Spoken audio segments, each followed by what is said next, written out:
अमरीकी सदर Donald Trump कहते हैं वक्त आ गया, देखेंगे कि तालिबान के साथ क्या होता है। तालिबान अमन चाहते हैं, वो थक चुके हैं, सब ही थक चुके हैं। अफगानिस्तान में इंटेलिजेंस रखेंगे, अगर दोबारा मसाइल ने सर उठाया तो निपटेंगे। इराक और शाम से दाइश का 99% खात्मा कर दिया। अमरीकी टीवी को इंटरव्यू।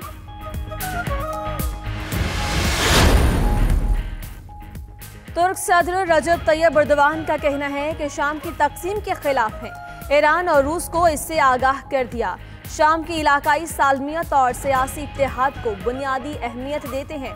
ट्रंप दरियाए फरात के किनारे से इनखला का वादा पूरा करें।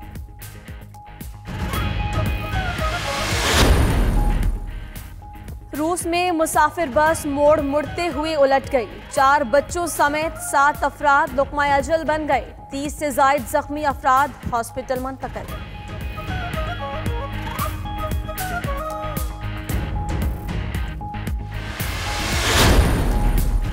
पेंटागन हुकाम का मेक्सिको सरहद पर मजीद फौजी तैनात करने का फैसला। फौजियों को 3 माह के लिए तैनात किया जाएगा। तैनाती का मकसद मेक्सिको सरहद के एहलकारों की मदद करना है।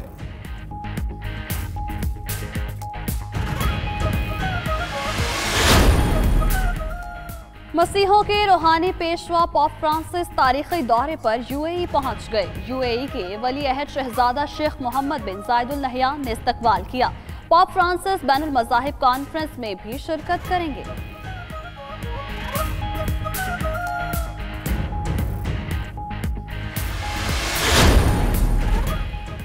भारतीय रियासत मणिपुर में 60 खवातीन की स्मगलिंग की कोशिश नाकाम बना दी गई।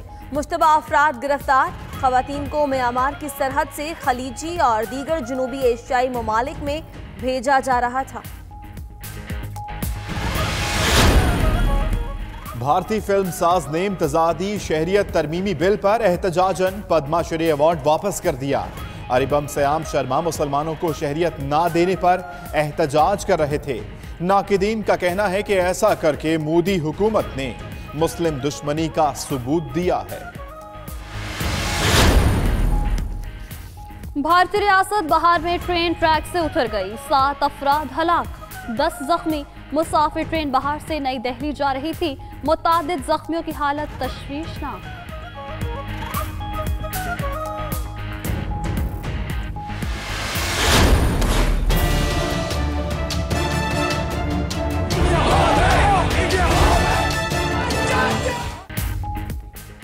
कश्मीरियों को यकजहती का एहसास दिलाना है। भारतीय मुजालिम की तरफ तवज्जो दिलाना है।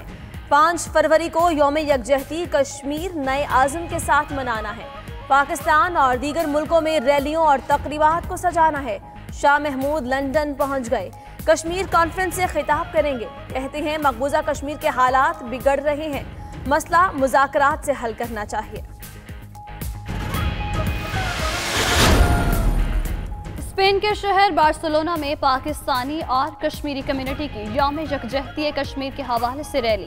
मोदी के खिलाफ और आज़ादी के हक में नारे। गवर्नर हाउस के सामने शुरका ने इंसानी हाथों की जंजीर भी बनाई। भारतीय मजालिम के खिलाफ यूनान की तारीख का सबसे बड़ा एहतजाज। मुजाहिरीन का मजलूम निहत्ते कश्मीरियों के साथ इजहार यकजहती।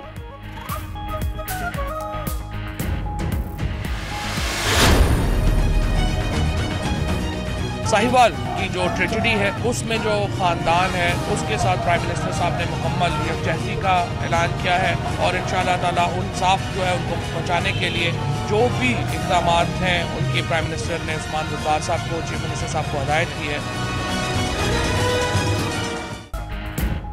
सानेहा साहिवाल के मुतासिरीन को इंसाफ जरूर मिलेगा। वज़ीर आज़म ने यकीन दहानी करवा दी। जुडिशल कमीशन बनाने का इंदिया भी दे दिया। वज़ीर आला पंजाब को आज मुतासिरा फैमिली से मिलने की हिदायत। फवाद चौधरी का कहना है वज़ीर आज़म ने मुतासिरीन की हर मुमकिन मदद की हिदायत भी की। पंजाब पुलिस में इस्लाहात और गवर्नेंस के लिए बड़ी तब्दीलियां लाई जा रही हैं।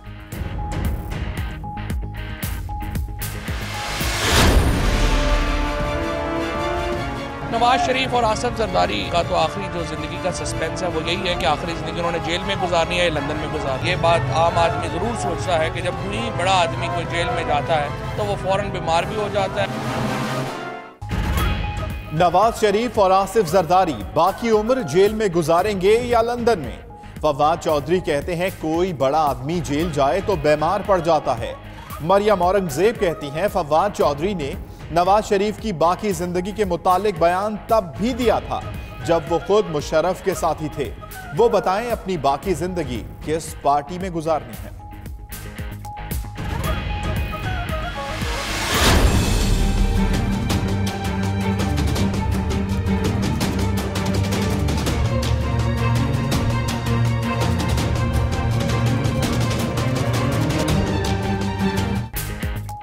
लाहौर के सर्विसेज अस्पताल में नवाज शरीफ का फिर तफसीली तिब्बी मुआयना, ब्लड, यूरिन और रेडियोलॉजी के टेस्ट किए गए। सिटी स्कैन में बाएं गुर्दे में छोटी सी पत्थरी नजर आई। उधर मरियम नवाज, कैप्टन सफदर और जुनैद सफदर ने साबिक वजीर आजम की अयादत की। मरियम वालिद के लिए परहेजी खाना भी लाई।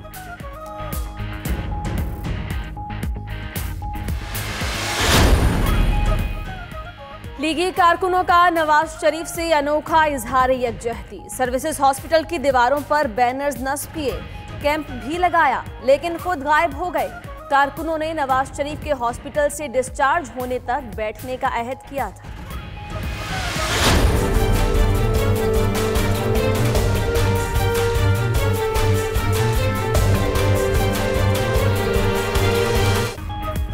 एक और वादे की तकमील, शहरियों के लिए हेल्थ इंश्योरेंस प्रोग्राम।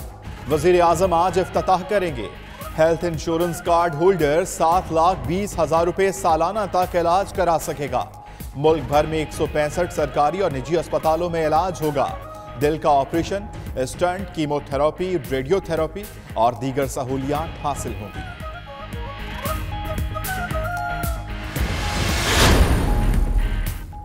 और जाली बैंक अकाउंट्स के खिलाफ तहकीकात, डीजी नैब रावलपिंडी इरफान मंगी की रिपोर्ट आज सुप्रीम कोर्ट में जमा करवाई जाएगी।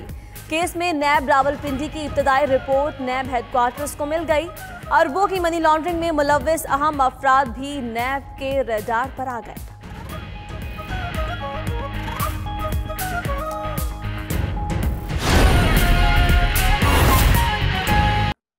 आलमी मंजरनामे से अहम खबर दें आपको कि तालिबान अमन चाहते हैं, वो भी और हम भी अफगान जंग से थक चुके हैं। टीवी इंटरव्यू में अमरीकी सदर डोनाल्ड ट्रंप का कहना था कि अफगानिस्तान में इंटेलिजेंस रखेंगे, मसाइल से निपटने की सलाहियत रखते हैं। शाम से अमरीकी अफवाज एक टाइम फ्रेम के तहत वापस आएगी। ईरान पर नजर रखने के लिए इराक में अमरीकी अफवाज की मौजूदगी जरूरी है। वेनेजुएला में भी अमरीकी अफवाज भेजने का ऑप्शन मौजूद है। अहम खबर से आपको आगाह कर रहे हैं, तालिबान अमन चाहते हैं, वो भी और हम भी अफगान जंग से थक चुके हैं। ये कहना था अमरीकी सदर डोनाल्ड ट्रंप का। मुलाहिजा की इसी पर मजीद बात करते हैं अपने नुमाइंदे खुर्रम शहजाद से। खुर्रम, बताइएगा मजीद क्या कहना था अमरीकी सदर का? जी, स्टेट ऑफ द यूनियन जो अगले हफ्ते हो रहा है, उससे पहले एक अहम और बहुत अहम चीज़ उन्होंने डिस्कस की, जिसके अंदर अफगानिस्तान और सीरिया के मुताल्लिक उन्होंने बात की। अफगानिस्तान से मुताल्लिक उनका ये कहना था कि हम वहाँ पे $50 बिलियन साल का लगा रहे हैं, उसका कोई फायदा नहीं हो रहा, हमारी जानें ज़ाया हो रही हैं, अब हम वक्त आ गया है कि हम वहाँ से निकलें।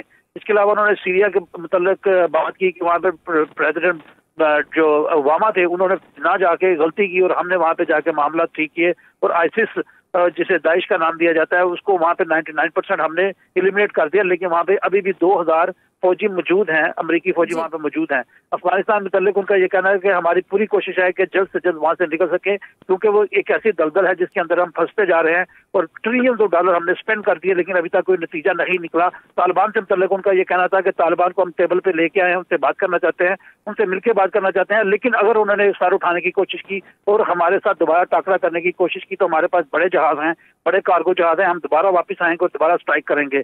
लेकिन तालिबान के साथ हम बैठ के बात करेंगे।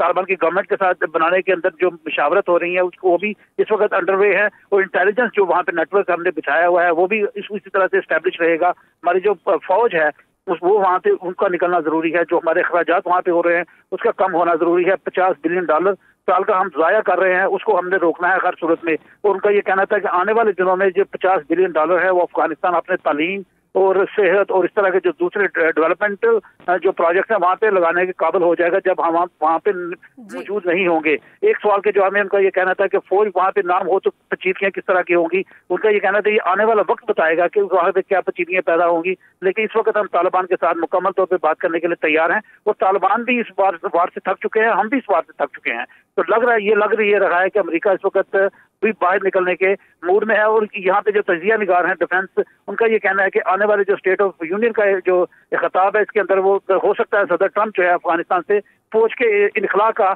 ऐलान करें, जो बहुत बड़ा ऐलान होगा, जो उन्होंने वादा किया था अपनी कैंपेन के दौरान अमेरिकी अवाम के साथ कि वो सीरिया, इराक और अफगानिस्तान से अपनी फौज को वापस लेके आएंगे। लग ये रहा है कि स्टेट ऑफ यूनियन के अंदर वो बड़ा ऐलान करके अब अपने जो वोट बैंक है उसको मजबूत करने की कोशिश करेंगे। जी, यानी तमाम तर मसाइल मुज़ाकरात से हल करने की ख्वाहिश का इजहार किया गया। बहुत शुक्रिया खुर्रम शहजाद, तफसीलन हमें आगाह कर रहे थे।